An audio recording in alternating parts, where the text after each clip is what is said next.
Assalamualaikum warahmatullahi wabarakatuh. Bagaimana kabarnya anak-anakku sekalian? Semoga kalian tetap sehat dan dilindungi selalu oleh Allah. Dan semoga yang dalam keadaan kurang sehat atau sakit, semoga cepat diangkat penyakitnya oleh Allah SWT. Di pertemuan kali ini kita akan membahas pembelajaran Quran dan hadis. Oke, kita langsung saja masuk ke dalam materi. Untuk yang pertama yakni langkah-langkah menghayati Al-Quran sebagai pedoman hidup.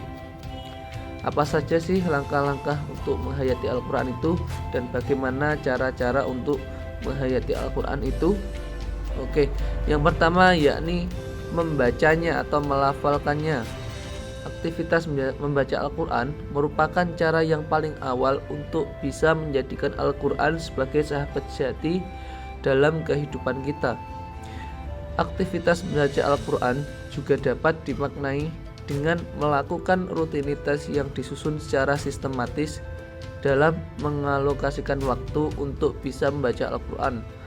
Rasulullah SAW bersabda, "Aqra'ul Qur'ana fa'innahu ya'ti yaumal qiyamati syafi'an ladhahabih." Bacalah Al-Quran, sesungguhnya ia akan datang pada hari kiamat menjadi pemberi syafaat bagi orang-orang yang bersahabat dengannya, di riwayat Muslim. Dan untuk cara yang kedua di sini yakni menghafalkannya. Kegiatan untuk bisa menghafal Al-Quran adalah langkah kedua yang dapat menjadikan Al-Quran sebagai sahabat sejati yang terpatri dalam hati dan tertera dalam jiwa. Sebagai sebuah kitab suci yang dijadikan pedoman hidup, ternyata Al-Quran merupakan satu-satunya kitab suci yang mudah dihafal di antara kitab samawi lainnya. Hal ini sebagaimana firman Allah dalam Quran surat Al-Qamar, A'udzubillahi minasyaitonirrajim, "Walaqad yassarnal Qur'ana lidzikri fahal mim mudzakir." Dan sesungguhnya telah kami mudahkan Al-Quran untuk pelajaran, maka adakah orang yang mengambil pelajaran itu?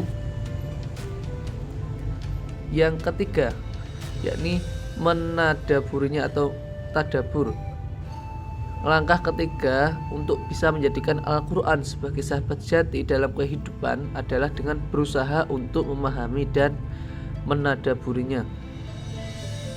Imam Jalaluddin Asyuti dalam kitab Al-Iqtan fi Ulum Al-Quran menuliskan bahwa disunnahkan membaca Al-Quran dengan tadabur, berusaha merenungkan kandungan maknanya, dan tafahum yakni berusaha memahami kandungan maknanya. Dan yang terakhir yakni atau yang keempat adalah mengamalkannya. Jadi langkah pamungkas yang harus dipastikan untuk bisa bersahabat dengan Al-Quran adalah berusaha untuk mengamalkannya setiap ayat yang terkandung di dalamnya. Oke, kita masuk ke dalam materi yang kedua, yakni sikap berpegang teguh dalam mengamalkan Al-Quran. Di sini adapun perilaku orang yang selalu berpegang teguh pada Al-Quran sebagai berikut. 1.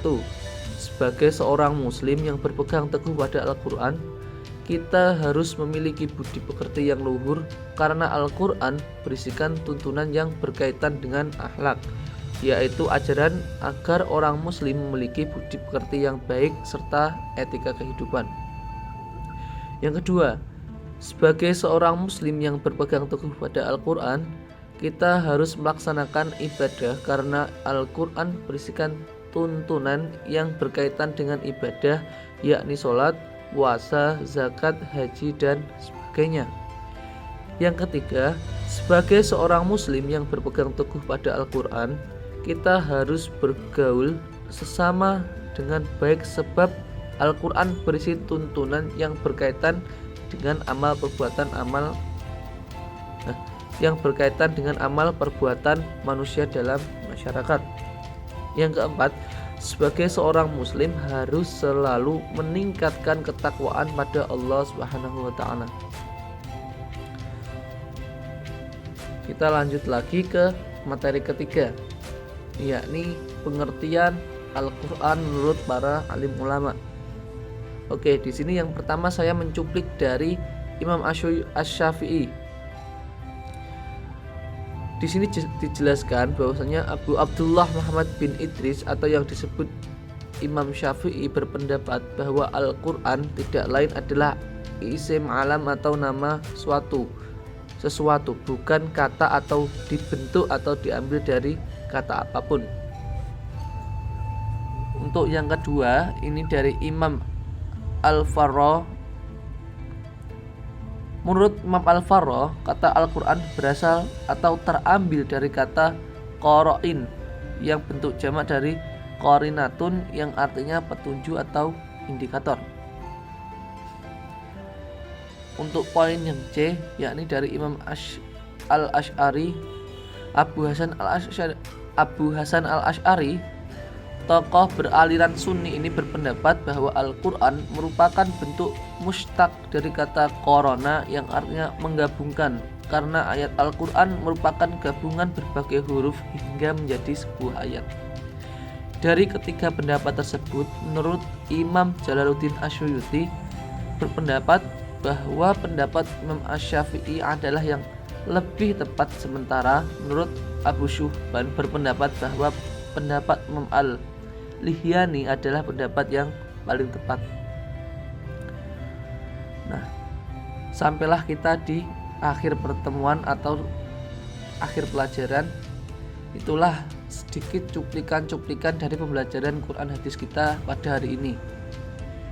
Jika ada kurang lebihnya dalam pembelajaran ini, saya mohon maaf. Ihdinas siratal mustaqim. Assalamualaikum warahmatullahi wabarakatuh.